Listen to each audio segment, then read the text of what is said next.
Olá, novamente com muita alegria e gratidão a Kardec, estamos dando seguimento ao estudo sequencial da Revista Espírita, hoje abordando o mês de maio de 1861, que contém 11 artigos para a nossa análise, a nossa observação, compartilhando com vocês essas lições maravilhosas que nós encontramos na Revista Espírita.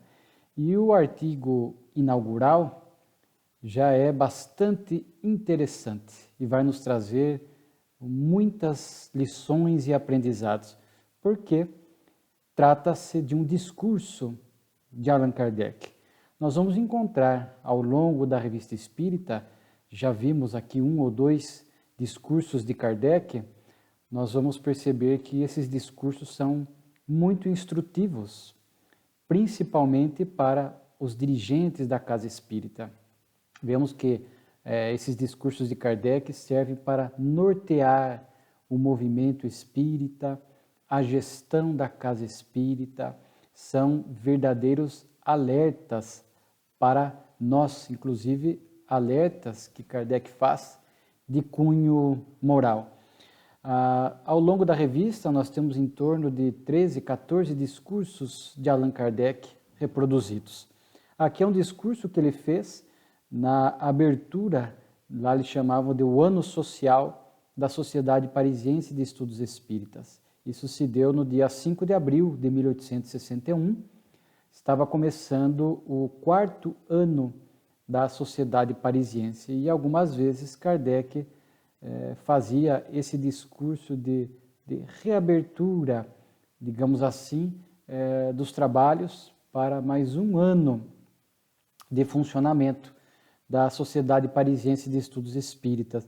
Ele começa o seu discurso já externando o seu agradecimento especial aos bons espíritos que ali estavam auxiliando as tarefas da Sociedade Parisiense. Então vemos o olhar de Kardec ao perceber que por detrás da tarefa da Sociedade Parisiense havia espíritos, dirigentes espirituais que cuidavam da tarefa ali desenvolvida. Então Kardec agradece, reconhece o valor e a importância dessa ajuda espiritual que nós vemos, testemunhamos aqui ao ler e estudar a Revista Espírita, principalmente quantas mensagens aqui de São Luís, que era o dirigente espiritual da Sociedade Parisiense. Então, cabe-nos também na nossa casa espírita, na casa espírita que frequentamos, sejamos ali frequentadores, sejamos trabalhadores, estejamos na diretoria, essa profunda gratidão aos espíritos que compõem a equipe espiritual daquela casa espírita, que estão ali trabalhando intensamente para que as atividades possam se desenvolver dentro de um padrão de ordem, disciplina, equilíbrio, fidelidade a Jesus e a Kardec, etc. Tanto que no Kardec, isso me chamou muito a atenção, e eu gostaria até de me aprofundar um pouco nesse tema, quando Kardec faz aqui uma menção, como se estivesse fazendo uma pergunta a si mesmo, né? A Sociedade Parisiense está ou atingiu um nível de perfeição? E ele diz, não seríamos espíritas se tivéssemos orgulho de o crer. Mas quando a base é boa, o resto só depende de vontade. E é preciso esperar que, com o auxílio dos bons espíritos, não paremos no caminho. Esse não parar no caminho nos faz abrir os olhos para a necessidade da casa espírita ter essas possibilidades de avaliação e aprimoramento das atividades e das tarefas ali desenvolvidas. Vejamos só, o próprio Kardec reconhece que a Sociedade Parisiense não estava lá perfeita, nada que pudesse ser feito para aprimorar ou melhorar, sempre há algo para melhorar, os nossos olhares têm que estar atentos ao desenvolvimento das tarefas. Kardec reconhece isso. Então, é um alerta para nós, para que possamos criar mecanismos para poder avaliar o andamento das tarefas prestadas pelas casas espíritas. Naturalmente que são várias possibilidades que se abrem, mas primeiro é importante que os dirigentes da casa espírita tenham esse perfil de receptividade. Não significa que o dirigente vai aceitar qualquer ideia, qualquer sugestão de mudança, sem que aquilo passe por uma análise em reuniões próprias, sem que aquilo tenha vinculação com os pontos doutrinários. Ninguém está dizendo que a casa espírita tem que aceitar qualquer ideia e estar constantemente mudando. Mas é importante os dirigentes terem esse olhar, como Kardec teve, este olhar de se permitir avaliar a tarefa e aprimorar aquilo que deve ser aprimorado, melhorar aquilo que pode ser melhorado e muitas vezes até extinguir determinada tarefa ou grupo que não esteja cumprindo com o seu papel. Às vezes inicialmente foi idealizado para um fim e muitas vezes no caminho percebeu-se que não atingiu esse fim ou que surgiram problemas talvez incontornáveis, de difícil solução, e às vezes nesta avaliação surge inclusive não só a necessidade de implantar tarefas novas, mas também de suspender ou cancelar tarefas existentes, visando este aprimoramento da casa espírita.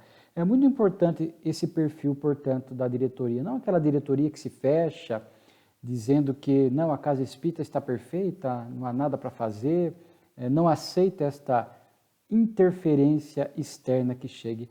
Importante, por exemplo, a casa espírita colocar ali uma caixa de sugestões, críticas e elogios. Isso é muito importante, muitas empresas adotam isso.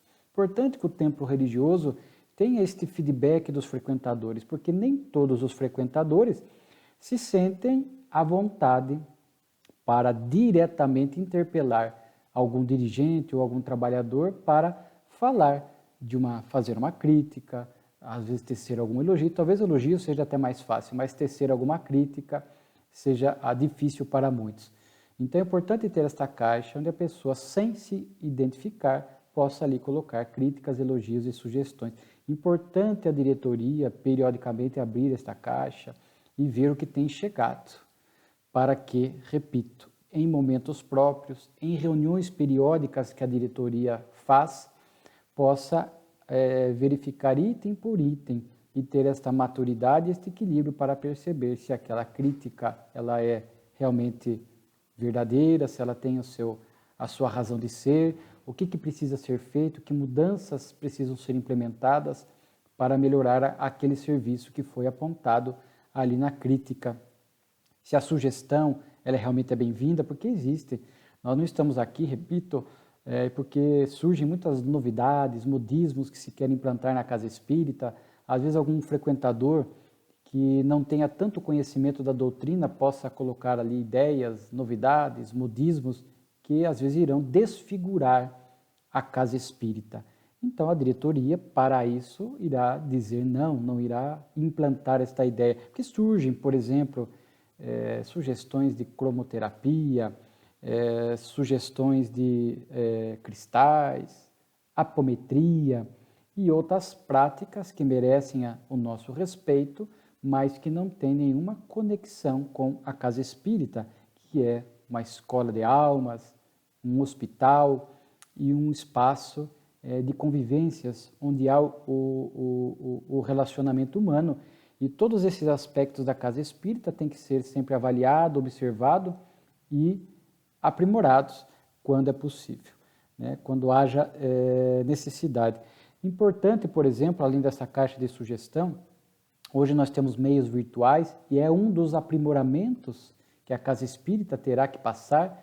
Estamos nesta época de pandemia e eu sempre registro a data aqui que estamos gravando para que pessoas que poderão ouvir no futuro, assistir este vídeo, saibam que nós estamos aqui em maio de 2021, em plena pandemia da Covid-19, do coronavírus, e as casas espíritas com os trabalhos suspensos, muitas já realizando atividades virtuais, híbridas, é um aprimoramento que a casa espírita terá que passar, cedo ou tarde, criar tarefas híbridas, tarefas virtuais, teremos as tarefas presenciais, é claro, muitas coisas irão acontecer, a tecnologia está avançando, nós não podemos dispor do relacionamento pessoal, aqui apenas uma opinião pessoal do que eu tenho lido.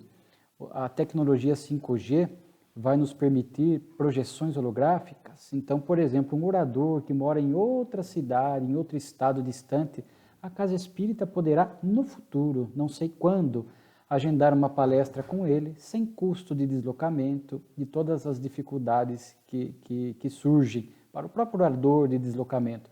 Mas pode se reunir na casa espírita, os frequentadores, e o orador poderá, no futuro, ser projetado holograficamente e ali, online, fazer a sua preleção. Poderemos ter as tarefas 100% presenciais, não sabemos o que o futuro nos reserva, mas tudo isso a casa espírita tem que estar atento a essas questões de tecnologia, de mudança. Sabemos que algumas têm dificuldades orçamentárias, às vezes precisarão de mais tempo para, de repente, tem algumas que têm dificuldade ainda de colocar um data show, o equipamento que vai permitir as reuniões virtuais ou esta projeção holográfica no futuro, enfim. Mas é importante a casa espírita, a direção, estar discutindo isso, essas questões tecnológicas que surjam para ir implementando, para ir aprimorando a casa espírita. Nós não podemos ficar parado totalmente no tempo. Então, isso é muito importante. Outros meios, observar práticas positivas ou boas práticas que outras casas espíritas fazem. Às vezes um frequentador veio de outra cidade, de outro centro, ou o dirigente da casa espírita visitou uma outra casa e lá viu ou recebeu pelo frequentador uma prática boa, adequada, uma ideia, olha, lá eles fazem dessa forma no atendimento fraterno, ou o estudo lá tem essa particularidade, e fala, nossa, isso é positivo, é bom, e analisa-se em diretoria e implanta-se. Então, às vezes, essas permutas de boas práticas entre as casas espíritas é muito importante, as federativas, nacional, a Federação Espírita Brasileira, as estaduais, que se ramificam nas regionais, também poderão estar ali para ajudar as casas espíritas, sugerir melhorias, aprimoramentos nos grupos de estudo, desde as obras que se utilizam, as metodologias para a mocidade, para a evangelização infantil, essas duas últimas elas requerem metodologias específicas, trabalhadores qualificados.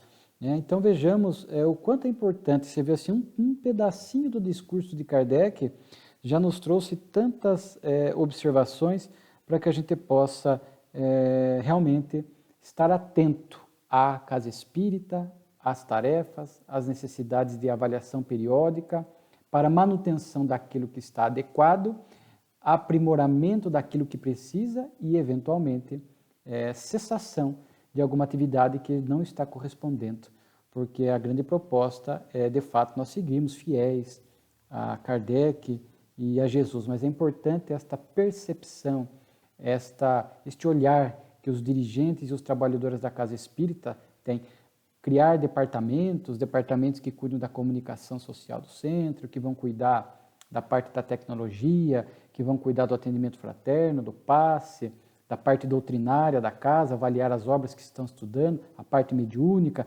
Esses departamentos são importantes, para que possa descentralizar, não ficar na mão de um ou de poucos, essa tarefa de dar conta de todos esses serviços e de avaliar, de aprimorar, de melhorar. Os departamentos trazem para as diretorias as necessidades, o feedback da tarefa, enfim, é muito importante essa gestão da casa espírita, e isso Kardec nos traz inicialmente nesse discurso. Kardec vai falar porque naquela época queria-se muito a abertura das sessões da Sociedade Parisiense, Kardec mantinha esse sigilo, esse cuidado. Lembremos da época, do contexto, havia muitos curiosos, os fenômenos que estavam acontecendo, o interesse das pessoas de verificar ali as comunicações espirituais na sociedade parisiense, mais preocupados com as comunicações, com a mediunidade prática do que com o estudo. E isso atrapalharia muito o desenvolvimento, o andamento da sociedade parisiense, cujo foco central era o estudo. E Kardec faz questão de anotar isso, a importância, né, do estudo. O Espiritismo não estava preocupado em trazer as pessoas pelos fenômenos. Isso Kardec deixa muito claro. Porque se ele quisesse atrair as pessoas pelos fenômenos, ele deixava as portas da sociedade parisiense abertas, porque ali havia a parte mediúnica muito exuberante para que as pessoas pudessem assistir sem critério às comunicações. E Kardec não tinha essa preocupação, tanto é que ele fala que a maioria das pessoas que lá compareciam, ali na busca do estudo da doutrina, estavam ali sem ter visto nenhum fenômeno, mas porque estudaram e compreenderam e queriam continuar estudando a doutrina. Por isso, no Livro dos Espíritos, nós vamos encontrar ali, me parece que nas conclusões finais, lá no final da obra, Kardec falando que a força do Espiritismo está na filosofia, na sua filosofia, e não nos fenômenos. E isso a gente percebe que Kardec deixa muito claro. Tem preocupação em público. Vemos casos espíritas que mantêm as reuniões mediúnicas abertas ao público, vemos aqui a própria Kardec, em outros textos, em outros momentos, falando o quanto isso não é recomendável. E muitas casas espíritas querem público nas reuniões mediúnicas porque estão preocupados com quantidade e não com a qualidade. E normalmente esses grupos mediúnicos abertos ao público trazem muito mais inconvenientes e dificuldades e desafios do que propriamente acréscimos e melhorias.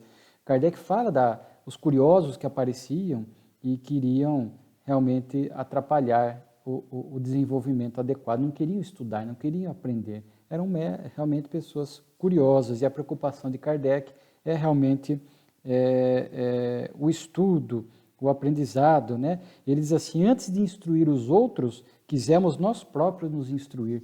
Olha só Kardec falando da importância do dirigente estudar sempre. Kardec falando, estamos aqui nos instruindo para poder sempre melhor instruir.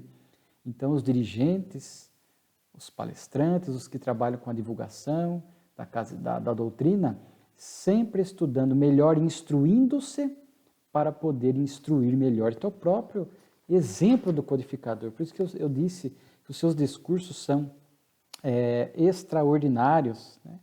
Kardec fala que muitos poderão alegar que só o estudo pode cair na monotonia das ideias, da repetição. E Kardec fala, quando o homem é prudente e deseja estudar, ele não teme isto. Né? É interessante isso. Ele diz, não recuamos ante essa ocorrência. E nós que estudamos a doutrina espírita há muito tempo, difícil esgotar um assunto. Quando você vai tratar do mesmo assunto, sempre tem um viés diferente, um foco, um frequentador diferente do grupo de estudo que faz uma pergunta, que faz um comentário. Vamos dar um exemplo. Você vai falar de reencarnação. Quantas vezes nós já estudamos o tema reencarnação na casa espírita? E os enfoques, as abrangências, a amplitude, as nuances variadas que vão surgindo. É muito difícil, muito raro, talvez por falta de aprimoramento do dirigente, que às vezes, se ele não se instruir como nós vimos, aí o assunto pode cair na monotonia, porque ele vai sempre abordar da mesma forma, repetitiva, sem acrescer, sem estudar, sem trazer fontes, outras obras subsidiárias que complementam o estudo.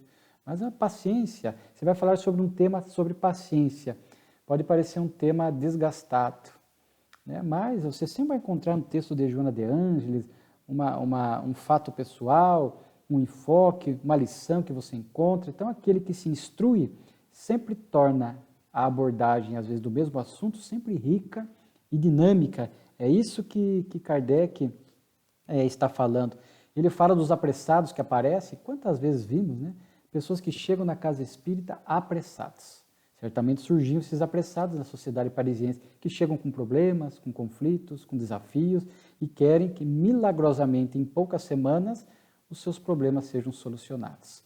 Já tive várias vezes essa experiência na casa espírita em que frequento. As pessoas chegam apressadas, ansiosas, compram uma enxurrada de livros, começam a frequentar inúmeros grupos de estudo, apressados por buscar conhecimento no afã de os bons espíritos verem os seus esforços e possam retirá-los das dificuldades, isentá-los do sofrimento. Olha só, mas o que acontece com esses apressados? Logo desistem, abandonam porque percebem que aqueles desafios, as dificuldades, prosseguem. Às vezes são dificuldades e problemas que remontam muitas reencarnações, que precisará de tempo. E o estudo, sem pressa, o conhecer a doutrina, o estar no templo religioso, na casa espírita, ouvir o evangelho, receber o passe, tudo isso serão recursos eficientes para que, sem ansiedade, ele possa ir resolvendo gradativamente os seus problemas existenciais. Vai se fortalecendo espiritualmente, boas sintonias com a espiritualidade superior, e a gente percebe que é dessa forma que as pessoas vão paulativamente superando as adversidades e os desafios existenciais, não com pressa, né? Kardec fala aqui dos inimigos invisíveis, que causam discórdia na casa espírita, inspiram inveja, desconfiança. E aí a gente pergunta, como é que os obsessores atuam na casa espírita? Diretamente? Eles se materializam e assim agem? Não. Eles agem através dos espíritas imperfeitos, levianos, que não gostam de estudar, que não estão preocupados com transformação moral. É ali que eles criam esta sintonia, são o que Kardec chamou de pretensos adeptos ou espíritas imperfeitos, que não estão se esforçando para melhorar e serão braços desses obsessores na casa espírita para promover discórdia, fofoca, desunião, maledicência, como diz aqui Kardec, desafeição, né? E temos que estar atentos, porque muitas vezes ou alguns trabalhadores com esse perfil, sintonizados com espíritos que querem desarmonizar aquele núcleo religioso, podem sim causar estragos, como vimos, né? Sobretudo quando esses vão ganhando espaço dentro da casa espírita, a diretoria percebe, às vezes não age, vai dando carta branca, vai dando espaço para esses espíritas sem estudo e sem preocupação moral, sintonizado com esses espíritos, eles vão, às vezes, até implementando mudanças, mas mudanças negativas.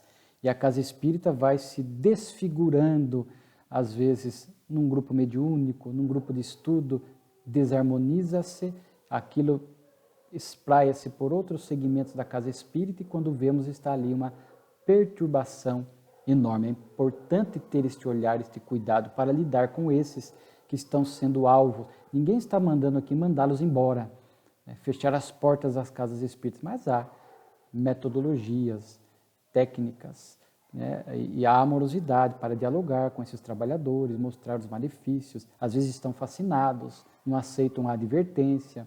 Não é fácil, mas o que nós não podemos é assistir isso passivamente, os trabalhadores, aqueles que estão ali na diretoria da casa espírita, assistir aguardando que a situação chegue num patamar grave e aí muito difícil, já com danos disseminados ali em diversos setores da casa espírita. Então, cuidado com essa obsessão, é um tema muito importante de ser analisado, a obsessão na casa espírita, através de quem? De trabalhadores, também perturbados e desequilibrados. Aí Kardec fala no discurso a importância da unidade da doutrina, dos assuntos, a fidelidade, o estudo sério, né? A universalidade dos ensinos, e aqui ele fala, né? É a unidade que se estabelece na teoria da doutrina, à medida que a estudam e melhor a compreendem. Em todas as comunicações que nos chegam de fora, encontramos a confirmação dos princípios que nos são ensinados pelos espíritos. Então, a importância de manter este bom senso, essa lógica, a universalidade dos ensinos, para que temas que vão surgindo não sejam aceitos assim de forma apressada, sem nenhum cuidado doutrinário, né? E vão surgindo temas novos que precisam ser construídos ainda à base dos princípios da doutrina espírita.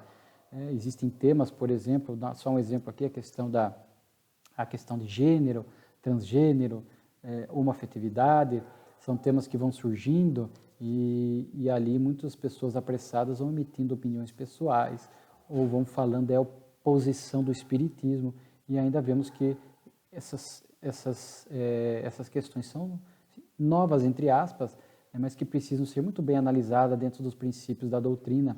Os benfeitores trazem, muitas vezes através de médiuns sérios, oradores, um direcionamento para que a gente possa ter um olhar cuidadoso. Então, muito importante construir esta unidade da doutrina. Veremos em textos futuros, Kardec vai insistir muito nessa tecla das ideias sendo incorporadas à doutrina, mas dentro dessa unidade e dessa fidelidade aos seus princípios, aos seus pontos, né? Então, Kardec ressalta a importância da mútua benevolência e da união para que possamos evitar esses problemas, a obsessão e de trabalhadores que se perturbam e levam essa perturbação ao núcleo espírita. Então, o discurso aqui onde nós separamos esses pontos, né, vejamos quão rico foi esse discurso, né, e seguimos, porque o nosso tempo, a gente sempre mantém aqui o nosso estudo, a nossa abordagem em torno de uns 50 minutos, né.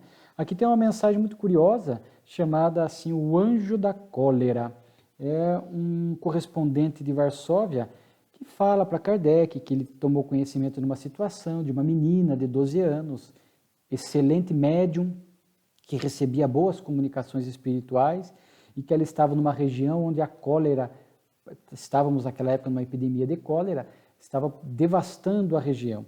E apareceu, diz a menina, um espírito a ela, uma mulher com afeição feminina, dizendo-se: sou cólera, e venho pedir-te um beijo. Se me beijares, entrarei nos lugares que deixei, e a cidade estará livre da minha presença. A menina, apesar da pouca idade, vencendo o medo, beija aquela entidade, e diz aqui que logo depois, pelo meio-dia, receberam a visita de um médico, amigo da família, que veio trazer uma boa notícia. Esta noite nenhum doente foi trazido ao hospital dos coléricos, né?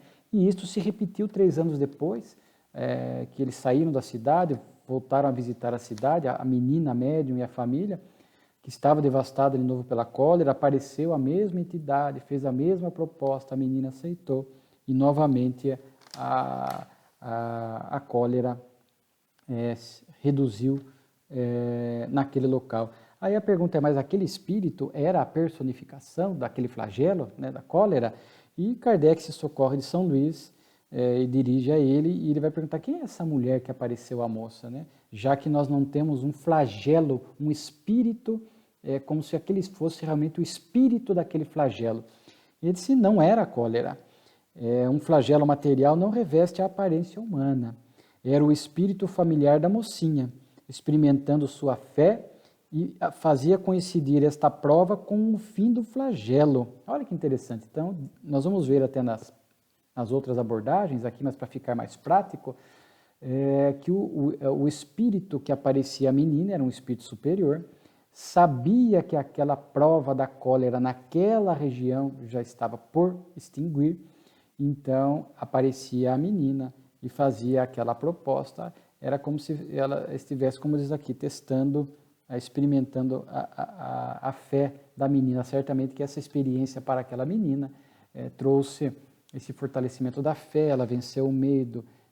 Talvez nós não temos notícias posteriores, mas estivesse ali preparando e aprimorando a sua faculdade mediúnica, a sua confiança nos bons espíritos que apareciam e iriam aparecer a ela, enfim. Mas não era o espírito da cólera, né? Era um espírito que era realmente familiar daquela menina médium, né? Então, uma explicação bem realmente coerente, dada pelo Espírito São Luís a Kardec.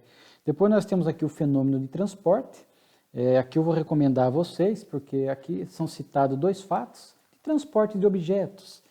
Aqui, por exemplo, um deles, tem um casal aqui, né, que recebe, o marido viu sobre a mesa um anel que sua mulher reconheceu como sendo o anel da sua mãe, que havia sido enterrada com ela. Então, a mãe da esposa havia sido enterrada com o anel, e ali o espírito que produziu esse fenômeno de transporte trouxe o anel que estava lá na sepultura com a mãe. Então, existe esse transporte de objetos. Os espíritos fazem isso, né? Trazem de um outro local, às vezes muito distante, trazem objetos como o anel, trazem flores, aqui tem até narrativas de bombons que trazem de um local, transportam para outro local. Isso está muito bem estudado no Livro dos Médiuns, no capítulo 5º, da segunda parte, as manifestações físicas espontâneas, onde eles vão cuidar ali de barulhos, ruídos, lançamento de objetos e o fenômeno de transporte. E eu chamo a atenção porque este texto da Revista Espírita, Kardec vai evocar dois espíritos, a senhora Catherine e de Leon, para explicar os fenômenos, que foram eles ali que produziram, que são dois fenômenos narrados aqui. E eles que produziram esses fenômenos, e aí o que acontece? Kardec aproveitou uma parte dessas perguntas, principalmente dirigidas ao espírito Leon, e colocou no capítulo 5º, quando cuida de transporte, colocou na revista, colocou no Livro dos Médiuns. Então, vejamos novamente textos da Revista Espírita sendo aproveitados nas obras básicas de Kardec. Só que é interessante, eu estava fazendo aqui a comparação, e Kardec, a partir da pergunta 16 aqui da Revista Espírita, que ele começa a reproduzir, não integralmente, mas em parte, as perguntas que ele dirigiu ao espírito Leon.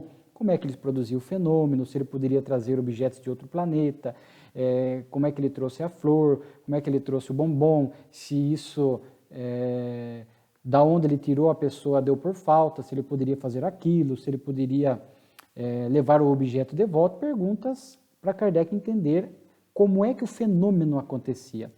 E naturalmente que isso não está na Revista Espírita, depois Kardec inseriu em O Livro dos Médiuns notas de Erasto, do espírito Erasto, retificando parcialmente algumas respostas que estão aqui na Revista Espírita, porque nós vamos perceber que os dois espíritos, embora produzissem os fenômenos de transporte, eles não tinham pleno conhecimento de como isto acontecia. Então eles falavam como um espírito que tinha um parcial conhecimento e às vezes dando uma opinião pessoal de como eles achavam que aquilo acontecia.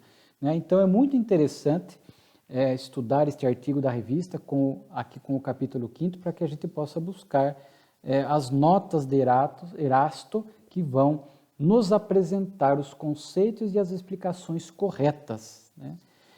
Então aqui assim, o que me chama a atenção para a gente entender basicamente como que acontece o fenômeno, quando perguntado ao espírito Leon, ele diz assim, olha, como trazes o objeto? Carrega-o com as mãos? E aí o espírito responde, não, envolvo-o em mim mesmo.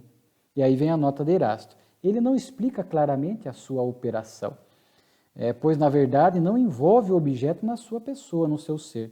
Como o seu fluido pessoal pode dilatar-se do perispírito, é penetrável e expansível, ele combina uma porção desse fluido pessoal com uma porção do fluido animalizado do médium, o ectoplasma. E é nessa mistura que ele oculta e transporta o objeto. Não é certo dizer, portanto, que o envolve nele mesmo.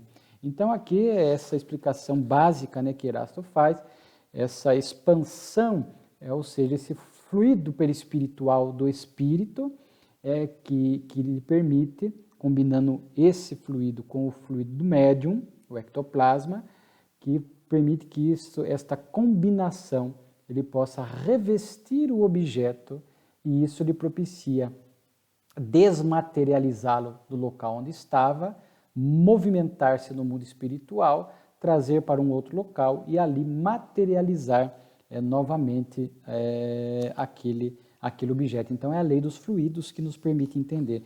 Então, eu chamo a atenção, tem perguntas interessantes aqui, e eu recomendo, portanto, o estudo paralelo aqui entre o Livro dos Médiuns e esse texto da Revista Espírita, para que a nota de Erasto, são várias notas de Erasto, nós possamos, se ficar só com o texto da revista, nós vamos ficar com uma ideia equivocada. Então, é importante buscar o Livro dos Médiuns aqui como complemento. Depois segue aqui a Revista Espírita, Palestras Familiares de Além Túmulo, Dr. Glass, era uma pessoa, um espírita fervoroso, que teve uma longa e dolorosa enfermidade, e aí Kardec, após a sua desencarnação, o evoca, praticamente ali 1 mês e meio após a sua desencarnação, E Kardec vai constatar, como nós já vimos em outros depoimentos, por isso que eu não vou entrar em detalhes, o quanto o conhecimento e a vivência do Espiritismo facilitou o despertar desse espírito no mundo espiritual. Como ele disse aqui, logo se reconheceu, não passou por dificuldades. Ele, apesar das dificuldades em vida, a fé na vida futura que o Espiritismo lhe dava, fez com que ele suportasse dignamente o seu sofrimento, a sua doença, né? E porque ele diz aqui, eu tinha a consciência de uma vida melhor que me aguardava. Então essa visão espírita da justiça de Deus, que aquilo que nos acontece é necessário ao nosso aprendizado e que tudo passa, né? Porque a vida na Terra é passageira e transitória, e suportar dignamente ou bem sofrer, conforme está no capítulo 5º do Evangelho segundo o Espiritismo, nos faz chegar na verdadeira morada, no mundo espiritual, realmente com a consciência tranquila do dever cumprido, e isso nos ajude muito no despertar no mundo espiritual e na vida que lá segue. Então ele fala disso, né? É muito interessante. E aí o consolo, né? Estar juntos da sua esposa, do vosso filho, do vosso pai que estavam na terra quase constantemente. Então é um consolo saber que esses entes que partiram constantemente aqui não quer dizer sempre, porque os espíritos têm os seus afazeres no mundo espiritual, as suas ocupações, mas sempre que possível, pelos vínculos afetivos que os unem, e a morte não apaga, e o espírito lá tendo condições, é o caso dele, estava equilibrado, e quanto mais equilibrado, mais ele pode assistir a família que ficou aqui na Terra, inspirando, visitando, estando junto nas lutas, nos desafios, né? Isso é muito importante. Então, é uma comunicação que nos dá essa convicção de que o quanto o conhecimento do Espiritismo e a sua vivência nos ajuda na vida depois, no mundo espiritual. Depois temos questões e problemas diversos, né? O Jobardi que encaminha a Kardec algumas comunicações espirituais obtidas em outros locais. Kardec publica aqui, né, algumas perguntas, né, bem interessantes. Vale a pena, assim, o que mais me chama a atenção aqui, que sempre fica o convite para a leitura integral da revista, já falamos, tem o kardecpedia.com, tem o site da Federação Espírita Brasileira, onde você tem acesso à revista espírita. Aqui uma pergunta interessante, num dado momento o espírito vai falar sobre isso, e Kardec tem a nota de Kardec, que é extraordinária, a respeito assim, se Deus, quando cria o espírito, já sabe do seu futuro, já sabe que ele vai passar pelo caminho, muitas vezes, do equívoco, do erro, por que Deus o cria mesmo assim? E Kardec traz uma nota muito interessante. Primeiro que, conforme está em O Livro dos Espíritos, nem todos os espíritos nós não passamos pela fieira do mal, mas pela fieira da ignorância. Fomos criados simples e ignorantes. E muitos espíritos, claro que é uma exceção, alguns conseguem fazer o caminho sempre ascendente, sem equívocos graves, e vão progredindo sem essas manchas morais graves. Né? E a maioria, há aqueles que vão, em razão das escolhas equivocadas, vão atrasar a sua marcha, vão se equivocar, uns mais, outros menos, né? Precisaram de mais ou menos tempo para atingir a plenitude. Aí Kardec diz assim, se houvesse a penalidade eterna, ou seja, a pessoa errou, vai para o inferno sofrer eternamente, aí seria um contrassenso. Porque Deus, ao criar este espírito, sabendo de antemão que ele se equivocaria e que iria para o inferno, por que o criou? Que pai é este? Que amor é este? Agora, com a visão espírita do sofrimento temporário e que todos estamos destinados à perfeição, e sabendo que esse sofrimento é transitório e passageiro, aí Deus, é claro que quando cria o espírito, sabe aquele que vai trilhar um caminho mais reto, aquele que vai errar menos, aquele que vai errar mais, que vai complicar seus passos. Deus sabe. Mas por que ele cria? Porque ele sabe que é um mero atraso. Kardec diz aqui como se fosse um mero atraso no processo evolutivo. Não vai evitar que esse espírito atinja a plenitude. Olha que nota extraordinária de Kardec, né? Depois Kardec vai trazer aqui algumas dissertações espíritas, né? São comunicações espirituais, mais curtas, né? Obtidas, algumas espontaneamente. Tem uma mensagem aqui da senhora de Girardin, ela fala aqui no texto a respeito da mulher, a missão da mulher, o amor da mulher, a maternidade, né? Então é interessante, a gente sabe que a mulher tem essa missão especial, o sentimento, a abnegação, a maternidade.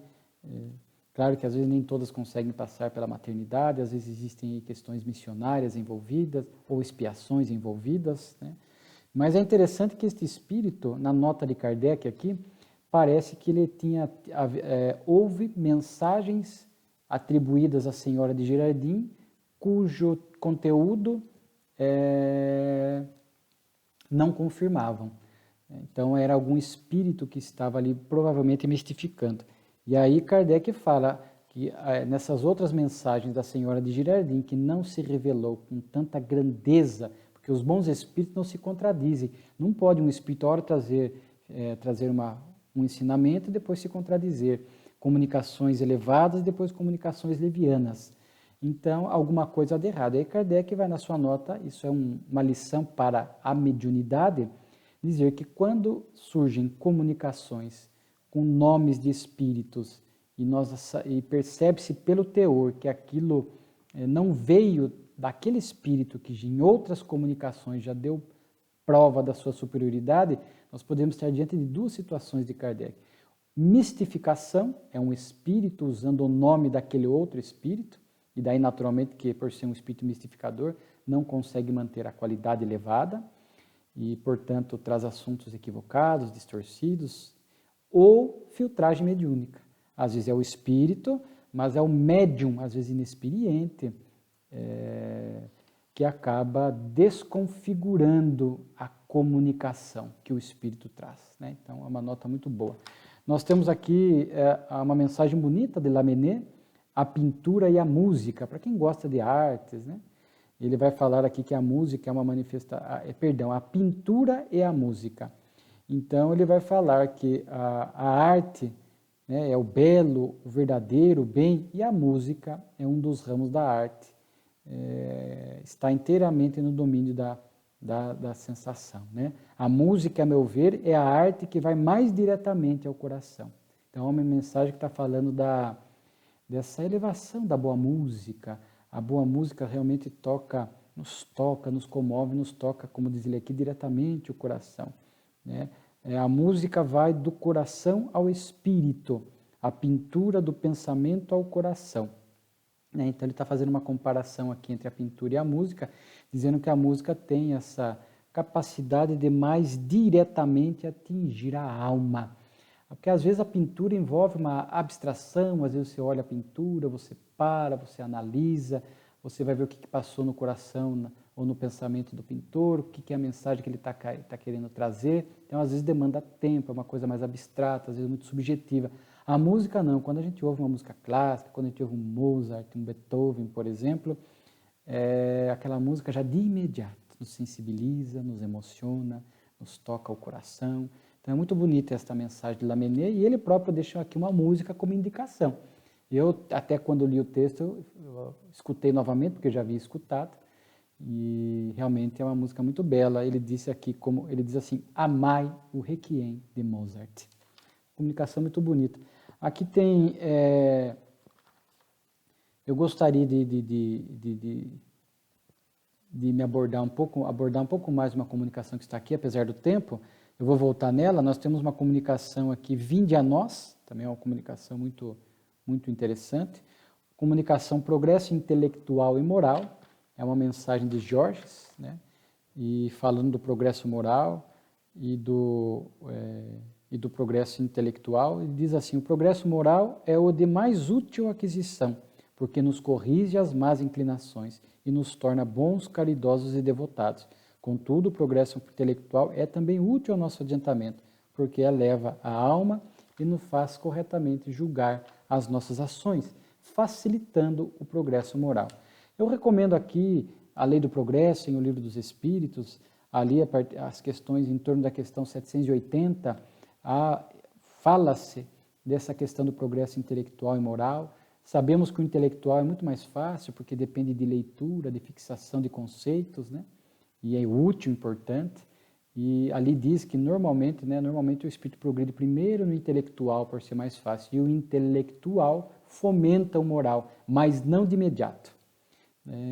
E porque o moral é mais difícil, envolve sentimento, emoções, virtudes, é algo muito mais complexo, que demanda muito mais esforço. Então é muito interessante essa comunicação. E a última, a inundação, fazendo referência ao Espiritismo. Também gostei muito, O Espiritismo, através dos seus princípios, que vai lentamente inundando a terra, Diz aqui sim, Deus o envia para fertilizar o terreno moral da humanidade. Bem-aventurados os que souberem aproveitá-lo, e infelizes os que tentaram opor-se aos seus desígnios. O Espiritismo é a revelação divina, revela-nos essas leis naturais da existência.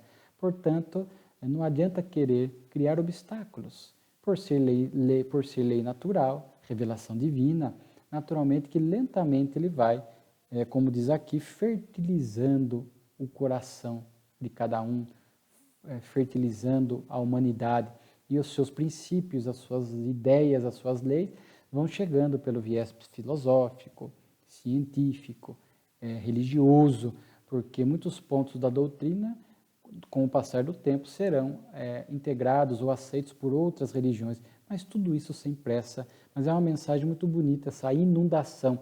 É como se fosse realmente o Espiritismo lentamente inundando, encharcando, como diz aqui, fertilizando.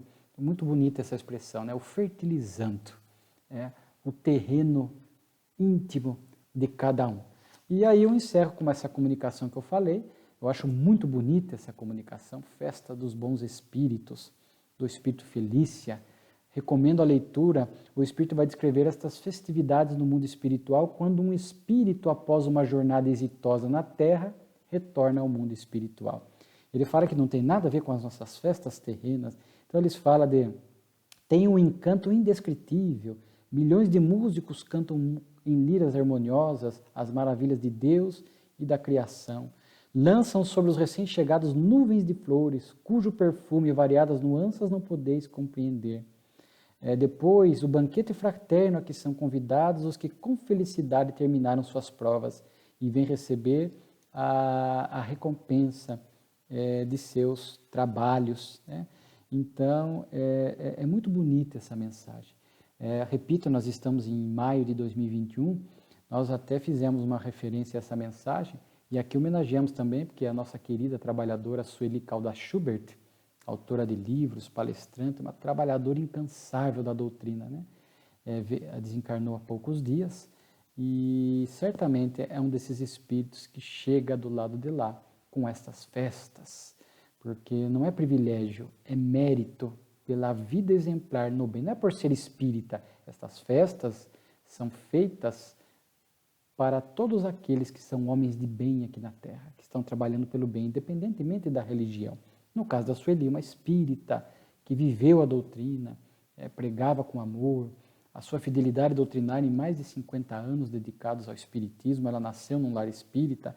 Então, essas festas, a gente fica lembrando dos cristãos primitivos que deram a vida pelo cristianismo, entravam nas arenas cantando hosanas porque confiavam na imortalidade, na mensagem do Cristo, chegavam e eram recebidos, conforme descrito, por exemplo, na obra Há 2000 anos, de Chico, com festas no mundo espiritual. Então é muito interessante. Então, para nós é um consolo, que às vezes um ente querido nosso partiu, mas foi uma pessoa que viveu bem aqui na Terra. Então, essa certeza de que eles estão sendo recebidos com essas festas no mundo espiritual, porque superaram, venceram, foi um aprendizado, venceram as provas, as expiações, fiéis ao bem, ânimo para nós, para que a gente possa seguir também lutando para ser fiel a Jesus, a Kardec, ao bem, para que quando chegue a nossa vez de retornar, possamos também estar com a consciência tranquila, com o coração pacificado e termos mérito para que sejamos bem acolhidos no mundo espiritual. A gente fica imaginando essas músicas harmoniosas, esses perfumes, a alegria dos benfeitores que nos acompanhavam aqui a nossa trajetória, nos acolhendo, porque infelizmente muitos retornam em sombras, em dificuldade, em sofrimento, porque não souberam aproveitar. Emmanuel chega a dizer na obra, numa de suas obras, eu acho que é o Consolador, que 2/3 chega perturbado do lado de lá. Porque ainda pegado às sensações terrestres, aos vícios, às paixões, levaram uma vida materialista, mundana, preocupado com o ter e não em ser. Então, muitos chegam em sofrimento. Aqueles que vencem são recebidos nesse clima de festa. E eu compartilho com vocês, para encerrar, que eu tive a oportunidade de participar de uma dessas festas no mundo espiritual. Raramente eu lembro com detalhes dos sonhos, mas existia aqui um trabalhador muito querido de uma cidade próxima à minha, uma pessoa desencarnou com quase seus 90 anos de idade. Eu conheci há 20 anos, 25 anos, e ele desencarnou no ano passado. Foi um trabalhador extraordinário da doutrina lá na sua cidade, um homem de bem, realmente um benfeitor, tinha olhos azuis, barba branca, realmente fisicamente ele parecia realmente um anjo aqui na Terra. Ele era um trabalhador de uma casa espírita, junto com a esposa, que ainda continua encarnada, e eles ali desenvolviam tarefas sociais de socorro ao próximo, as tarefas de evangelho. Era um médium extraordinário, era realmente um homem de bem. E logo após a sua desencarnação, 2 ou 3 dias após, eu tive o sonho e trouxe essa recordação de que estava participando dessa festa de recepção a ele. Ele tinha assim uma aparência espiritual muito... O perispírito parecia translúcido, irradiava uma luz pela sua vida exemplar, pelos seus méritos. Ele muito alegre, muitos espíritos ali felizes pelo retorno dele à pátria espiritual. Era uma dessas festas que eu tive a alegria de poder, pelo sono, né, o espírito, fora do corpo, liberto do corpo momentaneamente, ter sido convidado a participar dessa festividade de acolhimento desse espírito que foi vitorioso aqui na Terra. Então eu pude realmente testemunhar e ver essas festas que se dão no mundo espiritual. Quanta lição, né? Quanta riqueza na Revista Espírita. Né? E seguimos com o nosso estudo sequencial e desejando a vocês realmente muita paz, muita inspiração e que sigamos fiéis a Jesus e a Kardec.